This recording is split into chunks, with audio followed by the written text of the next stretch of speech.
Since a recent Helldivers patch, OBS makes my frame rate drop dramatically whenever I play Helldivers 2 and record at the same time, so my partner provided me with footage for today's video. Thank you so much. A month ago, in my Games I Played in February video, I made you guys a promise. If Arrowhead Game Studios would push out some improvements for their game Helldivers 2, I would review it again. After 95 hours of total playtime, I felt like an updated review was quite overdue. So here we are. This past month, there's been a lot of updates for Helldivers 2, and today I would like to dive into it a little bit by going over the patches and formulating my new opinion at the end of the video. Now for a little recap of my original review for Helldivers 2. In short, the game crashed a lot, was poorly optimized, the game's end screen took over a minute to finish, and the tutorial did not prepare me for the actual missions. I was quite lost when I started playing. Oh, and they used a questionable anti-cheat engine. As for that last point, I've not actually seen or heard any issues related to the anti-cheat engine, so I think that's actually quite fine. So I won't really be talking about that in this video. One of the first things they did patch was the way to gain a lot of XP very quickly. The way you could do this was by only playing the Eradicate missions, since you could complete them in like 5 minutes and still gain just as much XP as you would with a 40-minute mission. They changed this in their 1.0.1 patch, where they increased the amount of enemies you need to kill and the amount of enemies that spawn. The XP is also skilled a little bit better now. Now, the best way to gain a lot of XP, in my opinion, is to play the Blitz missions.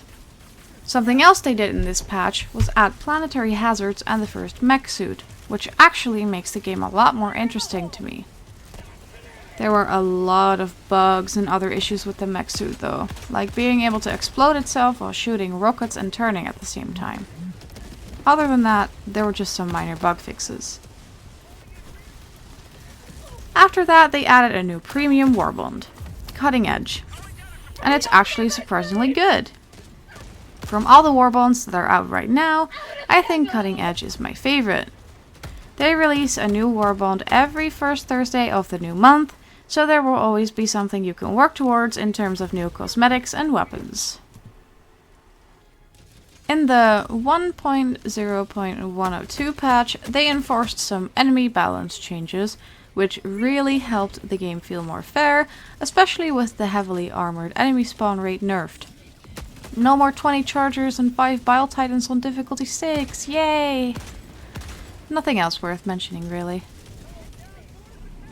In the following 1.0.103 patch, they did try to fix the problems with the mech suits, but not all of it was fixed in that patch unfortunately. Other than that, there were some more balance changes and bug fixes. Something I would like to note that I haven't mentioned up until now is that the amount of game crashes increased after each patch up until now, rather than decreasing. Also, the friend menu was totally screwed, like losing friends you'd already added earlier and friend requests not showing up. Patch 1.0.2 was a big one in terms of balance changes and bug fixes. Also, there was an increased level cap.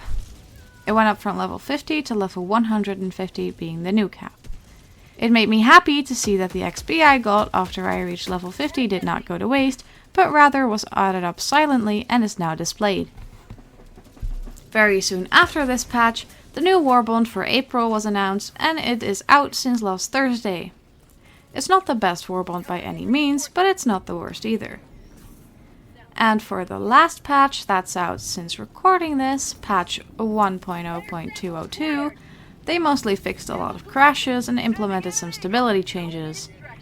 Something they also like to do, not just in this patch per se, is add new content to the game without telling the players, like the new flying enemies for both factions and new mission types. One thing I really appreciate is that they put known unresolved issues at the bottom of each patch. However, there's a lot of stuff they don't include here. Some problems I am currently experiencing include, but are not limited to, The game crashes often at the end of each mission right after extraction. If your hell pod lands oddly, you can clip inside the rocks and then see their hitboxes. You can randomly fall through the floor. When you stim, you'll sometimes hear a stim sound, but won't actually be stimmed. The lobbies are screwed after someone leaves sometimes, making it unable for anyone new to join. There are random immense frame drops, not just for me, but for the people I play with too, at the same time. Sometimes you won't be able to interact with things, for example not being able to call in the extraction. Sometimes there will be an invincible enemy you won't be able to kill. Sometimes the stratagem menu will be unable to be opened. And these are just a few of many issues still left with the game. By the way, the tutorial hasn't been changed much as far as I know, so I assume there's still a lot of dissonance between the tutorial and the first few missions people play. They also sped up the endgame menu a bit soon after my original review in my Games I Played in February video. Now for my new opinion on Helldivers 2. It's fine. Right now the game crashes are something I'm not as bothered by anymore and are more so something I'm used to by now. Most of the new glitches we find are funny and get a good laugh out of us when we play. One of them is really good and I recommend you watch the video in the description below if you're interested in learning about it if you don't already know. The amount of content is nice and I have a feeling a third faction will be added soon enough. The community is very nice and kind to each other and completing major orders is fun. The game with its crashes and glitches definitely still annoys me at times, but I don't actively recommend against buying it anymore, as it's very clear that the developers are working hard on improving and adding to their game. The missions are still a lot of fun and automatons are still more difficult than the Terminids in my opinion. It's a lot of fun with friends and I'm curious to see what Helldivers 2 will put out next. Thank you all so much for watching, I hope you enjoyed the video, and if you want to support me, like and subscribe to my channel for more content like this.